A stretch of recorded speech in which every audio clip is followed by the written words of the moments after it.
Returning to the website page, let's log in again.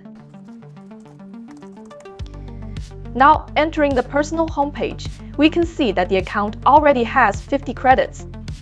This is a credit system preset by the SaaS template.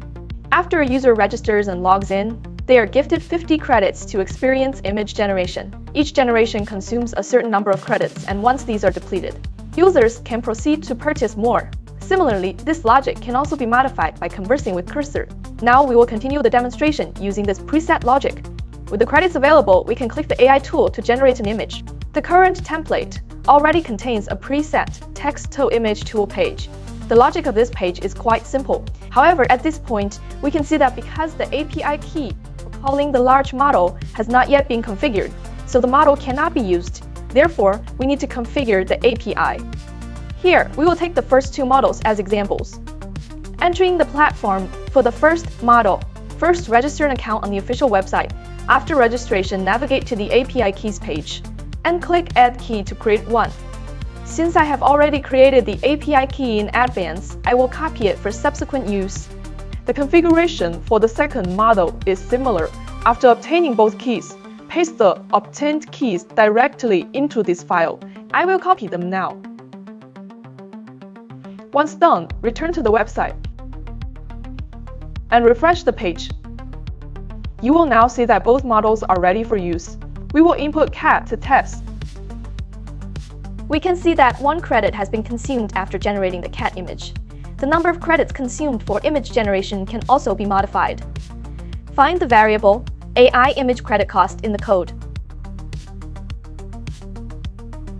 and simply change the numerical value following it. If a user's credits are consumed, we need to consider how to let the user purchase more credits to realize commercialization. Therefore, we need to integrate a payment system. The template has already integrated the global mainstream Stripe payment system. We briefly mentioned the Stripe integration earlier, and we can refer to the Stripe payment integration guide. In the early stage, we have configured the Supabase database and the Stripe account. Next, we enter the second step, creating a webhook. Going to the Stripe website, we click Developer on the bottom left, then enter Webhooks. Here, as shown in the documentation, after clicking Add Destination, select the following 10 events for configuration. I have already completed this configuration in advance. The recipient URL here should be replaced with the actual project name obtained after deployment on EdgeOne Pages. But since we haven't deployed, yet we can fill in a placeholder for now and modify it later. But remember to include the suffix API webhook. Once configured, we can see a webhook secret key. Copy this key and fill it into the local file.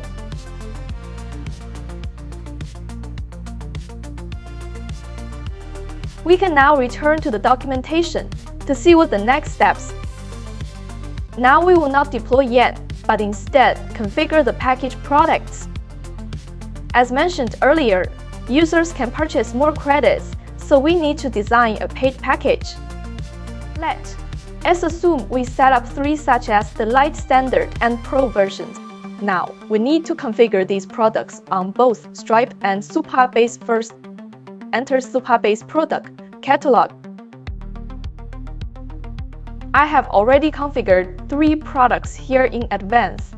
After clicking on Create Product, you only need to configure the product name, specifically the Lite or Pro version, then choose Recurring and set the price of the product. After the products are configured, if we click on each product, we can see a product ID on the right. We need to copy it down for future use. Clicking on the price further reveals a price ID. It also needs to be copied for future use. I have already copied all 3 product IDs and price IDs.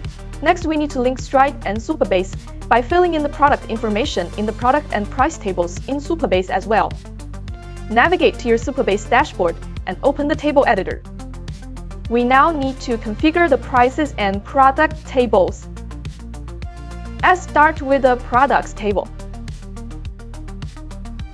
We can see that the content that needs to be filled in here is the ID, which is the product ID we just copied. Set the active status to true. The name is the name of our package, such as Pro version standard, etc. After configuring the product table, click Save. According to this method, we need to configure all 3 packages. After configuration is completed, proceed to the prices table. Similarly, enter the price ID we copied into the ID field. Ensure the price ID corresponds correctly to its associated product ID. Select the active status as true. Unit amount is the price, noting that the unit is US cents. So the value field needs to be multiplied by 100. Currency is the unit. Fill in USD, US dollar, and the type should be set to recurring because ours is subscription based with the interval set to months. Fill this in and save. This successfully completes our payment integration. Now let's go back to the website page to test.